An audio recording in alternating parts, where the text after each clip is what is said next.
छोटी बहन गरीबी से अपने छोटे से झोपड़े में एक वक्त के खाने के लिए तरस रही थी। लेकिन बड़ी बहन एक दिन अपमानित करते हुए ऐसा क्या कहती है जिसे सुनकर वो जोर जोर से रोने लगी। अरे गोरी, ये तुम्हारा घर है या झोपड़ी?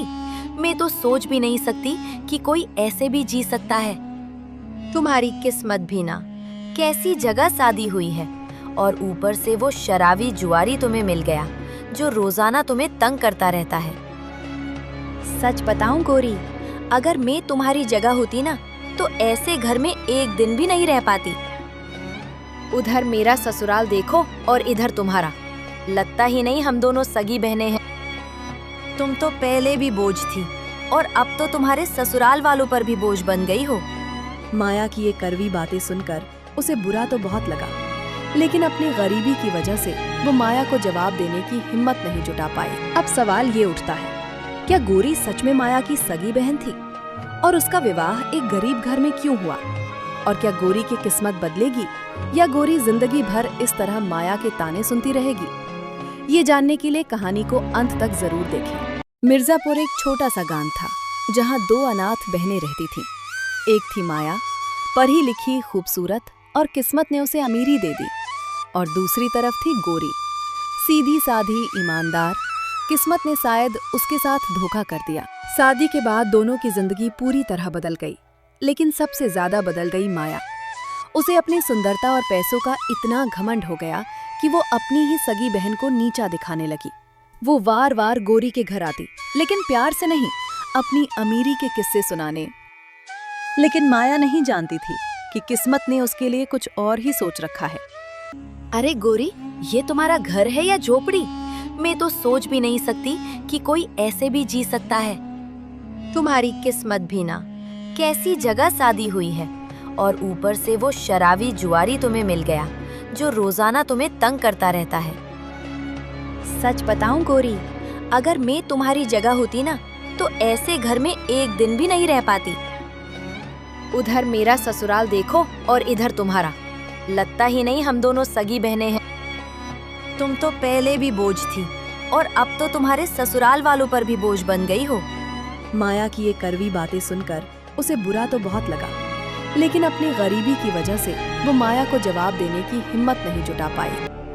इतना कहकर माया बाहर से चली गई। गोरी घर के अंदर आकर उदास बैठी थी। है ईश्वर, ये तो मुझे किस जन्म की सजा दे रहा है। मैंने तो बस ये सोचा था कि शादी के बाद मेरी भी जिंदगी बन जाएगी। एक तो बचपन में ही माता पिता का साया सर से उठ गया, और अब तूने ये ऐसा मनहूस पति देकर मेरी जिंदगी पूरी तरह बर्बाद कर दी। अब मैं क्या करूं? यहाँ का हर एक दिन मेरे लिए किसी सजा से कम नहीं है। जिस इंसान को मैंने अपना समझा वो नशे में खुद को जला रहा है। उसकी आवाज़ में सिर्फ मेरे लिए गुस्सा और अपमान है। मैं पूरी तरह बर्बाद हो गई। कभी कभी सोचती हूँ ये घर छोड़कर भाग जाऊं, लेकिन जाऊं तो जाऊं कहाँ, क्योंकि ना कोई रास्ता है ना कोई अपना। क्या सच में मेरी जिंदगी बस इतनी ही है, या फिर कहीं कोई रास्ता है जो मेरा इंतजार कर रहा है? गोरी उदास बैठी अपनी किस्मत को दोष दे रही थी। तभी उसका शराबी जुआरी पति गुस्से में वापस आया। तभी वो गुस्से में गोरी से बोला, ओए, आज सब खत्म हो गया, समझी तू? ऐसा क्यों बोल रहे हो जी? मुझे बताओ, आखिर ऐसा क्या हुआ? क्या हुआ? वो हुआ जो हर बार होता है। आज घर भी दांव पर लगा दिया और हार गया। ये घर, ये सामान, कुछ भी नहीं बचा। सब मेरी किस्मत में छीन लिया। ये किस्मत ने नहीं, आपने खुद अपनी गलती से किया है। मुझे सिखाएगी तू? तेरी ही मनहूसियत है सब। जब से तू आई है मेरी जिंदगी बर्बाद हो गई। निकल जा मेरे घर से, अभी के अभी। ठीक है, अगर आप यही चाहते हो तो मैं अभी ये घर छोड़कर चली जाती हूँ। हाँ, तू जा और कभी वापस भी मत आना। गोरी चली गई। उसे नहीं पता था कि ये रास्ता उसे कहाँ ले जाएगा, लेकिन यही कदम उसकी किस्मत बदलने वाले थे। चलते चलते वो घने जंगल में पहुंच गई और थक हार कर पुराने सूखे हुए कुएं के पास बैठ गई। उसके चेहरे पर भूख और थकान साफ दिखाई दे रही थी।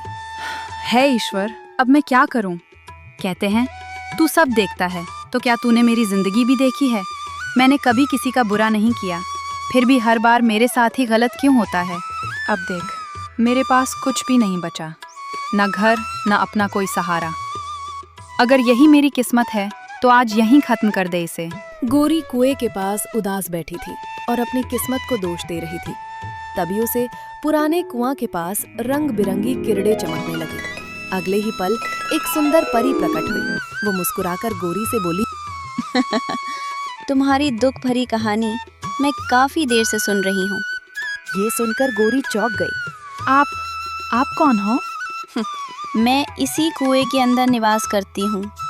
तुम ये कह सकती हो कि मैं इस कुएं की परी हूँ। तुम्हारा दुख मुझसे देखा नहीं जाता। मैं तुम्हें कुछ देना चाहती हूँ। इतना कहते ही एक रोशनी प्रकट हुई और गोरी के सामने एक जादुई चूल्हा प्रकट हो गया। ये कोई साधारण मिट्टी का चूल्हा नहीं है, ये जादुई मिट्टी का चूल्हा है। इस पर जो भी बर्तन रखोगी और जिस भी खाने की कल्पना करोगी वो अपने आप पक जाएगा। लेकिन याद रखना, अगर तुमने लालच की नीयत से इस चूल्हे का उपयोग किया तो ये चूल्हा तुम्हें श्रापित भी कर सकता है। इतना कहते ही रंग बिरंगी रोशनी के साथ परी वहां से गायब हो गई। अब सवाल ये था, क्या अब गोरी वापस अपने घर जाएगी और क्या उसका पति अब सुधर जाएगा? वही दूसरी तरफ जो गोरी के पति का नशा उतरा तो वो बोला, है ईश्वर, मैंने ये क्या कर दिया? अपना ही घर अपने ही हाथों बर्बाद कर दिया। जिसे बनाने में सालों लगे उसे एक रात में मिटा दिया। और वो भी चली गई जिसने हर दर्द में मेरा साथ दिया, उस पर ही हाथ उठा दिया। मैं ये कैसा इंसान बन गया हूं। ना खुद को संभाल पाया, ना अपने घर को। हर दिन शराब में डूबता रहा और सोचता रहा कि सब ठीक हो जाएगा। लेकिन सच तो ये है, मैं खुद अपनी जिंदगी बर्बाद की है। गोरी तू सही थी, हमेशा हर बार गलती मेरी थी। काश एक बार तू वापस आ जाए तो मैं सब ठीक कर दूंगा। कसम है, अब कभी हाथ नहीं उठाऊंगा। है ईश्वर, अगर कहीं मेरी बात सुन रहा है तो मुझे एक मौका दे दे। मैं खुद को बदलना चाहता हूँ। दूसरी तरफ गोरी कुएं के पास खड़ी कुछ सोच रही थी। कल तक मेरे पास कुछ भी नहीं था, न घर न सहारा, बस दर्द ही दर्द। लेकिन शायद ईश्वर ने मुझे एक मौका दिया है अपनी जिंदगी फिर से शुरू करने के लिए। अब भागने से कुछ नहीं होगा, मुझे अपने डर का सामना करना होगा। इतना कहकर गोरी चूल्हा लेकर धीरे धीरे जंगल से बाहर की तरफ चल पड़ी।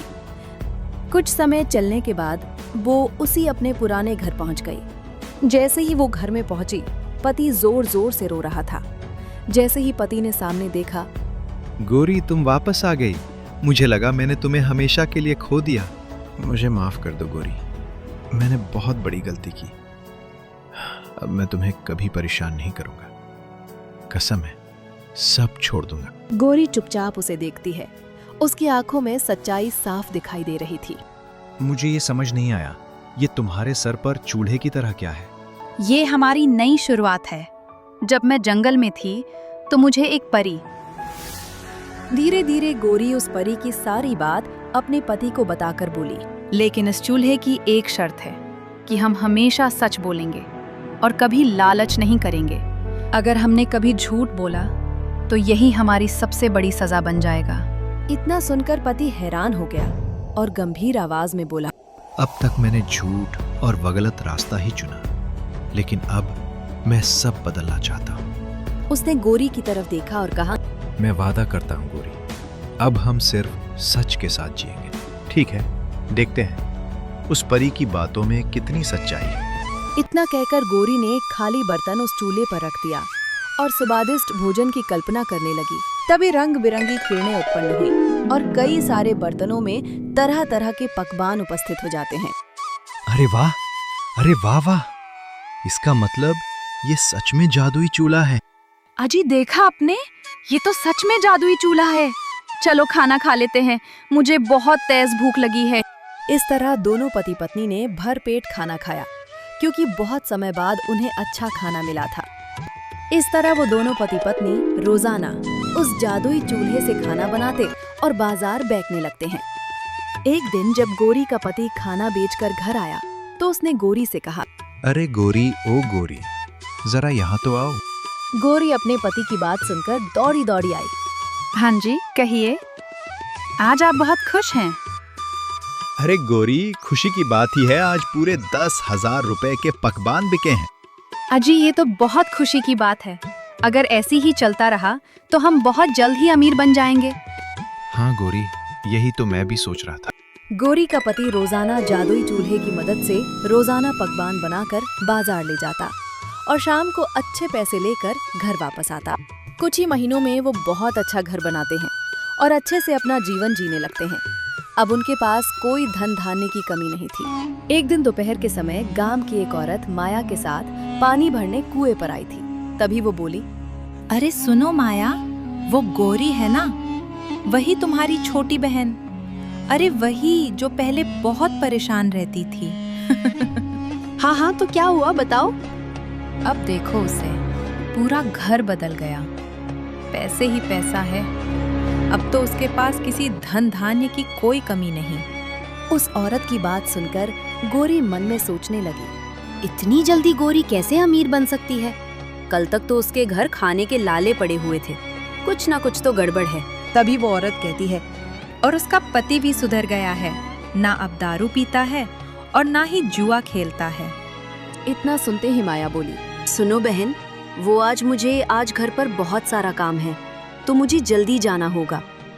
इतना कहकर माया पानी भर के जल्दी अपने घर आ गई। माया घर आकर गुस्से में सोच रही थी, कल तक जो मेरे सामने खड़ी होने लायक नहीं थी, आज वही मुझसे आगे निकल गई। नहीं, ये इतना आसान नहीं हो सकता। जरूर कोई राज है और वो राज मुझे पता लगाना ही होगा। मैं कुछ जाकर देखूंगी, आखिर उसने ऐसा क्या किया। माया अपने घर से गोरी के घर की तरफ निकल गई और कुछ ही देर में गोरी के घर पहुंच गई। माया घर के अंदर पहुंची तो गोरी अंदर बैठी थी। अरे दीदी, आप आइए, अंदर आइए। हाँ गोरी, बहुत दिनों से मिलना था, सोचा आज चली ही जाती हूँ। गोरी को थोड़ा अजीब लगता है लेकिन कुछ नहीं कहती। तभी माया जलन में कहती है, वाह गोरी, तू तो सच में बहुत अमीर हो गई। हाँ दीदी, सब ईश्वर की कृपा है। तभी माया की नजर उसी चूल्हे पर जाती है। उसे इस चूल्हे में कुछ अजीब सा लगा। और गोरी, ये चूल्हा कैसे यहाँ रखा है? गोरी ये सुनकर एक पल चुप हो गई। देख गोरी, मैं तेरी बड़ी बहन हूँ, मुझे क्या छुपाना। मैंने तुझे हमेशा खुश देखना चाहा है। तू इतनी जल्दी कैसे बदल गई, बस ये जानना चाहती हूँ। तभी गोरी हिचकिचाते हुए बोली, ये सब इतना बड़ा घर और धन दौलत इसी चूल्हे की वजह से है। तभी माया हैरानी से बोली, मगर सिर्फ एक चूल्हे से ये सब कैसे हो सकता है? गोरी धीरे धीरे उस परी की सारी घटना के बारे में सारी बात माया को बता देती है। गोरी की ये सारी बात सुनकर माया मुस्कुरा कर बोली, चल ठीक है गोरी बहन, अब मैं चलती हूँ। वो मुझे घर पर आज बहुत सारा काम पड़ा है, अब मैं चलती हूँ। इतना कहकर माया गोरी के घर से आ गई। रास्ते में माया एक जगह रुक जाती है। तो अच्छा, ये राज है गोरी की इतनी अमीरी का। तो मैं भी उस परी के पास जाती हूँ, देखती हूँ कि ये गोरी भला कैसे मुझसे आगे निकलती है। माया जंगल की ओर चल पड़ी, उस कुएं बाली परी की तलाश में। कुछ देर घने जंगल में तलाश करने के बाद आखिर माया वहाँ पहुँच गई। अच्छा, तो यही वो कुआं है जहाँ से गोरी को चूल्हा मिला था। लेकिन हाँ, गोरी ने कहा था वो यहाँ बैठकर रो रही थी, तो मैं भी रोने का नाटक करती। माया कुएं के पास बैठकर जोर जोर से रोने का नाटक करने लगी। हे ईश्वर, मेरी मदद कर। मेरे पति ने मुझे धक्के देकर घर से निकाल दिया। अब मैं बेघर हो गई। अब मैं क्या करूं? कुछ देर तक तो कोई नहीं आया। फिर अचानक एक रोशनी के साथ वही परी प्रकट हुई। ये देखकर माया चौंक गई। तभी परी बोली, कौन हो तुम और यहाँ क्यों रो रही हो? मैंने तुम्हारी आवाज सुनी है। हाँ, मैं बहुत दुखी हूँ। मेरे पति ने मुझे धक्के देकर घर से निकाल दिया। मेरे पास अब कुछ भी नहीं। परी माया की ओर देखकर बोली, क्या तुम सच बोल रही हो? हाँ, बिल्कुल सच कह रही हूँ मैं। तभी वो परी मन में सोचती है, नहीं, ये मुझे मजबूर नहीं लग रही। इसके हालात मुझे कुछ ठीक नहीं लग रहे। जरूर ये यहाँ नाटक कर रही है, गरीबी और मजबूरी का। तुम ये सब झूठ बोल रही हो। तुम यहाँ उसी जादुई चूल्हे के लालच में आई हो। नहीं नहीं, मैं कोई झूठ नहीं बोल रही, मैं बिल्कुल सच कह रही हूँ। तुम्हारे पास सब कुछ है, फिर भी तुम लालच में यहाँ आई हो। मुझे माफ कर दो, मुझसे बहुत बड़ी गलती हो गई। यहाँ झूठ बोलने की सजा मिलती है। तुमने मुझसे झूठ बोला, मैं तुम्हें सजा जरूर दूंगी। मैं गलती कर बैठी, कृपया मुझे माफ कर दो प्लीज। परी माया को सजा देने ही वाली होती है, इतने में गोरी वहाँ आ गई। रुकिए, इन्हें सजा मत दीजिए। गोरी और पास आकर बोली, इन्हें एक मौका और दीजिए। इसने झूठ बोला है और लालच में आई है। हाँ, गलती की है, लेकिन हर इंसान सीख सकता है। अगर इसे अपनी गलती का एहसास है तो इसे बदलने का एक मौका मिलना चाहिए। तभी माया रोते हुए बोली, मुझे माफ कर दे गोरी, मैंने तुझे हमेशा नीचा दिखाया और आज भी लालच में आ गई। तू सही थी गोरी, क्योंकि सच ही सबसे बड़ा सहारा है। अपनी गलती मान लेने से बड़ी कोई सजा नहीं होती दीदी। अगर इंसान इसे सच्चे मन से समझ ले तो यही सबसे बड़ी सीख है। इस तरह माया को अपनी गलती का एहसास हुआ और उसने गोरी से माफी मांगी और दोनों बहनें खुशी खुशी अपने घर की ओर लौट गईं। ऐसी और वीडियो के लिए चैनल को सब्सक्राइब जरूर करें।